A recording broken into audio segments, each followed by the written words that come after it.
October 23-25 തീയതികളിൽ കേരളത്തിലെ തദ്ദേശ സ്വയംഭരണ സ്ഥാപനങ്ങളിലേക്ക് തെരഞ്ഞെടുപ്പ് നടക്കുന്നു.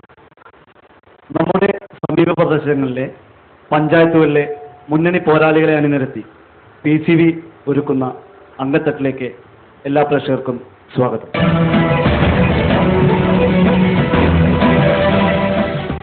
നമ്മുടെ ജില്ലയിലെ പടിഞ്ഞാറ് അതിർത്തിയിലുള്ള തിരുവേഗപ്പുറ പഞ്ചായത്തിലെ മുന്നണി പോരാളികളാണ് ഇവിടെ അണിനിരക്കുന്നത്.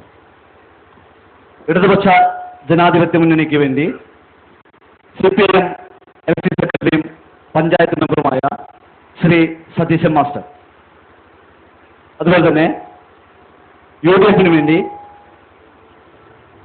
മുൻ MSF സംസ്ഥാന ജനറൽ സെക്രട്ടറിയും ഇപ്പോൾ പ്രതിപക്ഷ നേതാവുമായിട്ടുള്ള ശ്രീ MA സമ്മദ്, BJP-ക്ക് വേണ്ടി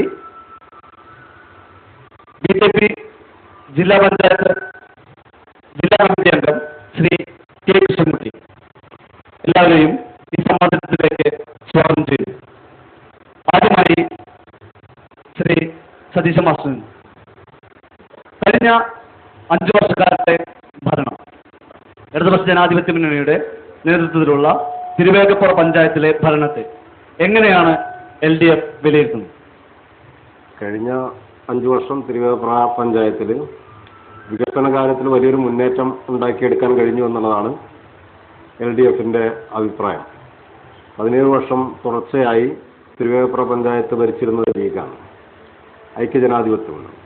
പക്ഷെ ഐക്യജനാധിപത്യ മുന്നണിക്ക് തിരുവേഗപ്പുറ ഗ്രാമപഞ്ചായത്തിൻ്റെ സമസ്ത മേഖലകളിലും സമഗ്രമായൊരു വികസനം ഉണ്ടാക്കിയെടുക്കാൻ കഴിഞ്ഞിട്ടില്ല. വികസനത്തിൻ്റെ മുരടിച്ചയും അതുപോലെ തന്നെ ജനങ്ങളുടെ നിത്യജീവിതവുമായി ബന്ധപ്പെട്ട വിഷയങ്ങൾക്ക് പരിഹാരം കാണാൻ കഴിയാത്ത ഒരു സാഹചര്യവും തിരുവേഗപ്പുറ ഗ്രാമപഞ്ചായത്തിൽ നിലനിന്നിരുന്നു. ശക്തമായൊരു പ്രതിഷേധം ഇതിൻ്റെ ഭാഗമായി ജനങ്ങളുടെ ഇടയിൽ വളർന്നു വരികയും ചെയ്തു. ഈ പ്രതിഷേധം കഴിഞ്ഞ തെരഞ്ഞെടുപ്പിൽ ശക്തമായി പ്രതിഫലിക്കുകയും അത് ഇടതുപക്ഷത്തിന് അനുകൂലമായിട്ടൊരു തരംഗമായിട്ട് മാറുകയും ചെയ്തു. അതിൻ്റെ ഭാഗമായി കഴിഞ്ഞ 5 വർഷമായി തിരുവേഗപ്പുറ ഗ്രാമപഞ്ചായത്തിൽ ഭരണത്തിലേറിയ LDF ഭരണസമിതി എല്ലാ മേഖലകളിലും, ഒരു മേഖല എന്ന് പറയുന്ന എല്ലാ മേഖലകളിലും അതുവരെ ഇല്ലാത്ത വലിയൊരു മുന്നേറ്റം ഉണ്ടാക്കിയെടുത്തു. ഒരു 25 വർഷത്തെ മുന്നേറ്റമാണ് 5 വർഷം കൊണ്ട് തിരുവേഗപ്പുറ ഗ്രാമപഞ്ചായത്തിന് ഉണ്ടാക്കിയെടുത്തത് എന്നുള്ളതാണ് അഭിപ്രായം. വളരെ ചുരുക്കി ഒരു വിവിധ മേഖലകളിലുള്ള വികസനത്തെ കുറിച്ച് ഒന്ന് പറയാം. ഈ ദാരിദ്ര്യ നിർമ്മാർജ്ജനവുമായി ബന്ധപ്പെട്ടുകൊണ്ട് പട്ടികജാതി വിഭാഗത്തിന് സമ്പൂർണ്ണ ഭവന പദ്ധതി നമ്മുടെ സംസ്ഥാനത്ത് പല ഘടകങ്ങളിലായിട്ട് നടപ്പിലായിക്കൊണ്ടിരിക്കുന്നുണ്ട്.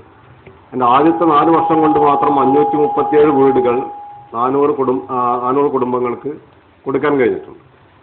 പിന്നെ ഭവനം പുനരുദ്ധാരണം, ജനങ്ങളെ ദരിദ്ര ജനവിഭാഗങ്ങളെ സംബന്ധിച്ചിടത്തോളം തങ്ങളുടെ വീട് സംരക്ഷിച്ചു നിർത്തുക എന്നുള്ളത് വളരെ പ്രധാനപ്പെട്ട ഒരു കാര്യമാണ്. സാമ്പത്തികമായി വളരെ പിന്നോക്കം നിൽക്കുന്ന ആളുകൾ ധാരാളം അധിവസിക്കുന്ന ഒരു പഞ്ചായത്ത് എന്നുള്ള നിലയ്ക്ക് ഇതിന് മുഖ്യ പരിഗണന കൊടുത്തിരുന്നു. അതിൻ്റെ ഭാഗമായിക്കൊണ്ട് ഭവനം പുനരുദ്ധാരണം നല്ല രീതിയിൽ നടപ്പിലാക്കാൻ കഴിഞ്ഞിട്ടുണ്ട്. പട്ടികജാതി വിഭാഗത്തിലൊക്കെ തന്നെ 95-100% വരെ അത് പൂർത്തീകരിക്കപ്പെട്ടിട്ടുണ്ട് തിരുവേഗപ്പുറ ഗ്രാമപഞ്ചായത്തിൽ. പിന്നെ ആശ്രയ വിഭാഗത്തിൽ ഏറ്റവും ദുർബലരായുള്ള ജനവിഭാഗങ്ങൾക്ക് നൽകുന്ന ഒരു സ്കീം